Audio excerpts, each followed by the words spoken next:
All right, so I just saw a movie called She Rides Shotgun. Now, She Rides Shotgun reminds me of my ex-wife, Tammy. Now, Tammy, tell you what, Tammy had a sister named Tamika in Toronto, and we moved from Tallahassee to Toronto to live with them for a little bit because we fell on hard times, right?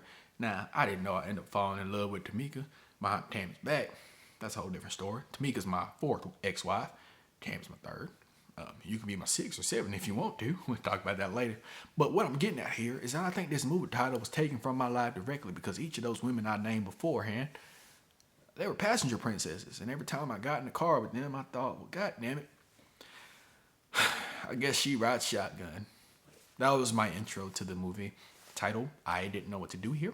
Made a little joke. Did you laugh? I don't know. Don't tell me. I'm going to assume you did. This movie is pretty damn good. In fact, I'll give you the score off rip. I gave it a 9 out of 10. I really like this movie. I really like neo-westerns. I like crime dramas. I like thrillers. I like anything that involves bullets, blood, emotions, western landscapes, corruption, conspiracies, just car chases. Everything is in this movie. And I don't think it had to go as deep as it did with its story, but it gave you everything and more. This movie is excellent, from the cinematography to the acting. Speaking of acting, Anna Sophia Hager is the child actor in this movie. She's great. She is great. Like I haven't seen a ton of movies recently with a child actor performance as the lead, but like she kills it. Like I think this is perhaps a generational performance. Like this is somebody who, if she chooses to be, will probably have an illustrious career in Hollywood, spanning multiple decades. Being one of those moments where it's like you look back and you're like, remember that kid from that movie? Well, yes, she's nominated for an Oscar now. Like she's really good, and her character has a lot to do. She's not just like being terrified; she's being brave. She looks suspicious of characters at times.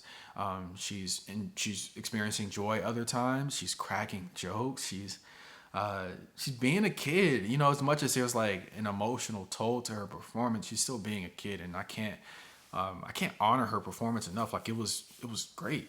Taron Egerton is great as well. I think he's been in a couple of movies I've seen, most notably the Kingsman series, and very enjoyable actor. But here he's playing a complicated character. I mean, he's playing somebody who's affiliated with the Aryan Nation, so that's already hard to root for. But like he pushes past that. Like you feel for his character, you feel for his circumstance, you feel for the fact that his past is coming back to haunt him in such a violent way that it's affecting those he loves most. And he's excellent in here. You also very briefly you follow a couple police detectives, more so one than the other, but like you get a break from these two main characters every so often to show you another element of the story that's brewing, and eventually these paths collide, and it opens up into a bigger plot point than you probably think it will. That being said, some of this movie is predictable, but you kind of never know how far they're going to go, and they go a little bit further than your mind probably thinks at the initial discovery of what's happening beneath the surface in some of the places that we visit. This is an excellent movie, though. I hope people see it. I think it's a bit of a mid-budget movie because what is the budget? I think is just over $100 million. Don't know if that's an actual number. Don't know if that includes marketing, but that came up when I looked this up.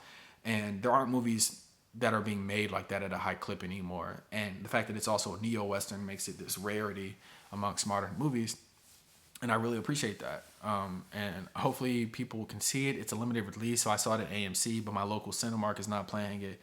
But please see this movie. 2 hours. I think maybe you could have shaved off 10 minutes.